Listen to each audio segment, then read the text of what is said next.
adiantando aqui também.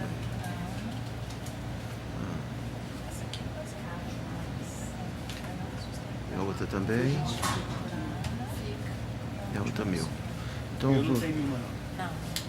então vamos começar na pauta da doutora Começando Ana. da doutora Ana no 19 da pauta desse ano. Começa com 19 da pauta. É a mesma coisa, não? De cada vez. Agora, a sustentação à distância do foro de Uberlândia. O processo, a pauta da doutora Ana, processo número 19 da pauta. Processo 10.544, dígito 16. Volta no processo, doutora Ana Maria Espica Cavalcante, relatora, doutor Weber Leite de Magalhães Pinto Filho, doutor Luiz Antônio de Paula Ienaco. Inscrita para sustentação, doutora Vanessa Dias Lemos, inscrita pelos réus. Doutora Ana, gostaria de antecipar a conclusão. Pois não. Conheço dos recursos ordinários, à exceção do pedido de intervalo do artigo 384 da CLT, constante do recurso obreiro por inovação recursal. No mérito, dou parcial provimento a todos os apelos. Aos dos reclamados, para reconhecer a licitude da terceirização e excluir da condenação o pagamento de diferenças salariais, benefícios convencionais, horas extras e multa prevista em CCT, vez que decorrentes exclusivamente do reconhecimento da isonomia, que nos termos da tese firmada pelo excelso STF, apreciando o tema 725 da repercussão geral, não subsiste. Ao do reclamante para condenar os reclamados, sendo o segundo, terceiro e quarto subsidiariamente, ao pagamento de diferenças de comissões no importe de R$ 400 mensais, com reflexos em horas extras, aviso prévio, 13º salário, férias mais 1/3 e FGTS mais 40%. Nos meses em que não houver pagamento de salário variável, deverá ser observada a média das gratificações pagas na forma pretendida na inicial. Excluir da sentença a determinação de que seja observado como limite para a liquidação de sentença o valor de 40 salários mínimos. Eu fico vencida, eis que eu não conheceria dos recursos dos reclamados quanto à responsabilidade dos réus e irregularidade da intermediação de mão de obra. Reduzo o valor arbitrado da condenação de R$ 20.000 para 15, com custas de 400 para 300 pelos reclamados. Essa é a proposta de voto, senhor presidente. Doutora Vanessa, gostaria de se manifestar? Bom, o voto me satisfaz. Eu aguardo voto divergente, pedindo para passar meu nome na ata de julgamento. Deixa eu ver, doutor Weber. Estou acompanhando. Então, prevaleceu o voto. Eu tinha uma divergência quanto à limitação. Vou ficar vencido apenas com relação a essa limitação dos valores. Prevaleceu o voto, então, doutor, por maioria. Obrigada. Ainda na pauta da doutora Ana, do Foro de Uberlândia, o processo número 10 da pauta. Processo 10.291, dígito 10. Voto no processo, doutora Ana Maria Espica Cavalcante, relatora, doutor Weber Leite de Magalhães Pinto Filho, doutor Luiz Antônio de Paula Ienaco. Inscrita, doutora Vanessa Dias Lemos, pelos réus. Doutora Ana. Pois não. Conheço os recursos, no mérito, dou provimento aos apelos do primeiro, segundo, terceiro e quarto reclamados para afastar a ilicitude da terceirização, excluindo todas as parcelas constantes da condenação e rejeitando o pedido inicial. Via de consequência, fica o segundo reclamado, o Banco Bradesco, absolvido da condenação de proceder à anotação da CTPS da reclamante. Provejo ainda o apelo do primeiro, segundo e terceiro réus para excluir da condenação o pagamento de honorários advocatícios sucumbenciais em relação à reclamante. Dou parcial provimento ao apelo da autora para excluir da condenação o pagamento de honorários sucumbenciais em relação aos reclamados. Prejudicada a análise do recurso ordinário da reclamante em relação à base de cálculo para apuração das diferenças salariais, horas extras além da sexta, horas extras decorrentes do artigo 384, multas convencionais, sábados, domingos e feriados laborados. Invertidos os ônus da sucumbência, fixo as custas de R$ 5.377,53, calculadas sobre o valor da causa pela autora, isenta, vez que beneficiária da justiça gratuita, facultando aos reclamados que pagaram custas para recorrer, requerer a devolução dos valores recolhidos ao órgão competente após o trânsito em julgado. E eu fiquei vencida apenas quanto à preclusão pró-judicato. Doutora Vanessa, quer se manifestar? Sim, da mesma maneira, eu aguardo o voto divergente pedindo para constar meu nome na ata de julgamento. Eu estou de acordo com o voto, né? também estou acompanhando. Estamos de acordo? Então, unânime nos termos do voto. Ok, obrigada. Não, doutora, a gente declarou vencido em alguma parcela, né? Só vencido com relação à preclusão para o judicado. Então, já adaptado. Agora, Seguinte. pauta do doutor Ienaco, processo número 45 da pauta, ainda de Uberlândia. Processo número 11.884, dígito 74. Votam no processo doutor Luiz Antônio de Paulo Ienaco, relator, doutora Juliana Vignoli Cordeiro, doutora Ana Maria Espica Valcante. Inscrita, doutora Vanessa Dias Lemos, pelos réus. Então, foi direto à conclusão.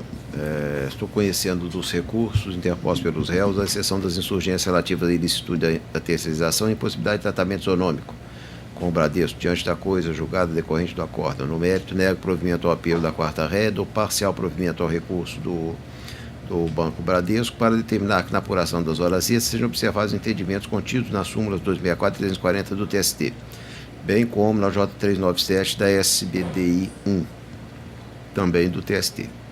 Provejo parcialmente recurso da autora para acrescer a consideração ao pagamento de 15 minutos extras de segunda a sexta-feira em dias que efetuou jornada extraordinária, conforme se apurar com base nos controles de pontos juntados aos autos, com reflexo aviso prévio, férias mais um terço, TFCC salários, repouso remunerado e FGTS mais 40%. 2. Acrescentar a condenação às multas convencionais correspondentes aos benefícios da categoria dos bancários que lhe forem reconhecidos, como se apurar a liquidação de sentença por cada instrumento coletivo violado. Do provimento também ao apelo do Banco Bradesco S.A. e da autora para excluir da sentença a fixação de honorários advocatícios, o que aproveita a todas as partes. Já me declaro vencido quanto à admissibilidade do pleito de revisão, quanto à ilicitude da terceirização e o número de multas normativas fixadas, e ressalvado o meu entendimento quanto ao intervalo 384. Em resumo, já é um voto adaptado ao entendimento da turma. A doutora tem a palavra. Bom, boa tarde a todos. A presente conclusão foi diferente das demais, portanto, por isso a razão da minha insurgência. No presente caso, o que houve foi um acórdão com natureza interlocutória. Então, entendemos que, conforme a própria 11ª turma, em várias decisões, inclusive as anteriores, estando o processo ainda em fase de conhecimento, a coisa julgada deve ser relativizada para adequar-se às decisões vinculativas do STF. E considerando que a decisão anterior teve natureza interlocutória, tanto é que estávamos impedidos de apresentar recurso de revista sobre qualquer assunto, por ter exatamente essa natureza de decisão interlocutória, o artigo 836 ele não se aplica. Da mesma maneira que existe aqui, conforme a 8ª turma bem apontou em sua decisão, a obrigatoriedade do juiz de retratação, aplicando o artigo 10, parágrafo 3º da Lei 9882 de 99, sob pena de descumprimento de preceito fundamental nos termos dos artigos 1032 e 1041, parágrafo 1º, ambos do CPC, havendo aqui, então, um respeito à hierarquia das decisões e o dever do tribunal de respeitar a decisão dos tribunais superiores. A 2ª turma também, semana passada, assim se manifestou, até citando o conceito de overruling. Então, nesse caso, haveria, sim, a obrigatoriedade de adequar a decisão. E é isso que está acontecendo, inclusive no TST. Quando recorremos quanto a esse assunto, o TST está devolvendo para o TRT para que adeque a decisão. Então, pedimos que já seja feito isso de imediato para evitar demais delongas processuais, declarando aí a licitude da terceirização. Nada mais, muito obrigada.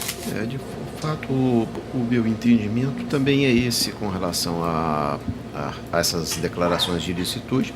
Eu entendo que, estando o processo ainda em fase de conhecimento, não há que falar em trânsito em julgado quando a decisão do Supremo mudou o paradigma de interpretação do dispositivo. Então, eu daria provimento para declarar a licitude, excluir as parcelas decorrentes dessa declaração, até mesmo porque já temos visto processos retornando aqui para, como se diz, julgamento, esqueci o termo que eles usam lá para essa coisa, mas manda a gente julgar de novo.